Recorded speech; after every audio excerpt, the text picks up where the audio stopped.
ఫీల్డ్లో ఉన్నవాడు బేసిక్గా హెల్త్ కాపాడుకోండి. ఎవ్రీడే జాగింగో, రన్నింగో, యోగానో, జిమ్కి వెళ్ళడము, ఏదో ఒకటి ఒక హాబీగా పెట్టుకోండి. ఎవ్రీడే ఒక half an hour, at least 15 to half an hour, 1 hour చేస్తే సంతోషం. ఎందుకంటే హెల్త్ ఈజ్ ఎ వెల్త్ అంతది, మీకు చెప్పాల్సిన అవసరం లేదు. కానీ హెల్త్ కాపాడుకోండి.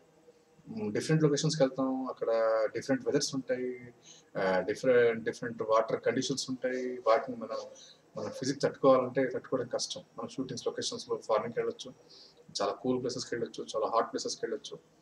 కాబట్టి బేసిక్గా మీరు ఈ వెదర్ని తట్టుకోవాలంటే, రెగ్యులర్ ఉన్న మన వెదర్ అక్కడ ఉండదు. దాన్ని తట్టుకోవాలంటే మీ హెల్త్ కండిషన్స్ చాలా జాగ్రత్తగా చూసుకోవాలి. కాబట్టి హెల్త్ జాగ్రత్త చూసుకోవాలంటే అది యోగా ద్వారానా, మీరు మెడిటేషన్ ద్వారానా, జిమ్ ద్వారానా, జాగింగ్ ద్వారానా, ఇది రెగ్యులర్ ఒక యాక్టివిటీగా ఉంటే చాలా బాగుంటుంది. ఈ డిపార్ట్మెంట్లో అంటే ఫిల్మ్ ఇండస్ట్రీలో ఉన్న అందరికీ, దాంతోపాటు రియల్ లైఫ్లో అందరికీ కూడా పనికొస్తుంది. పర్టికులర్గా మనం సినిమా గురించి మాట్లాడుకుంటున్నాము, సినిమా క్లాసెస్ చెప్పుకుంటున్నాం కాబట్టి అది యాక్టరా, డైరెక్టరా, టెక్నీషియన్స్ ఎవరికైనా కావచ్చు. ముందు మీరు రెగ్యులర్గా హెల్త్ సంబంధించిన ఒక వార్మప్, ఒక వ్యాయామం అనేది పెట్టుకుంటే చాలా బాగుంటుంది. ఎందుకంటే డిఫరెంట్ కండిషన్స్, డిఫరెంట్ వెదర్స్లో మనం వెళ్ళి పనిచేయాల్సి వస్తుంది, డే అండ్ నైట్ పనిచేయాల్సి వస్తుంది. కాబట్టి హెల్త్ ప్రాబ్లమ్స్ రాకుండా కొంచెం జాగ్రత్తగా ముందే ప్లాన్ చేసుకుని దానికి కావాల్సిన వార్మప్స్, ఎక్సర్సైజెస్ రెగ్యులర్ పెట్టుకోండి. దాంతో మీకు ఎటువంటి ఇబ్బంది ఉండదు. మనం ఎటువంటి లొకేషన్ అయినా, ఏ వెదర్ కండిషన్ అయినా, ఎలాంటి పరిస్థితుల్లోనైనా మనం పని చేసుకోవచ్చు. అలాగే ఫుడ్తో పాటు కూడా మనకి ఇబ్బంది రాదు.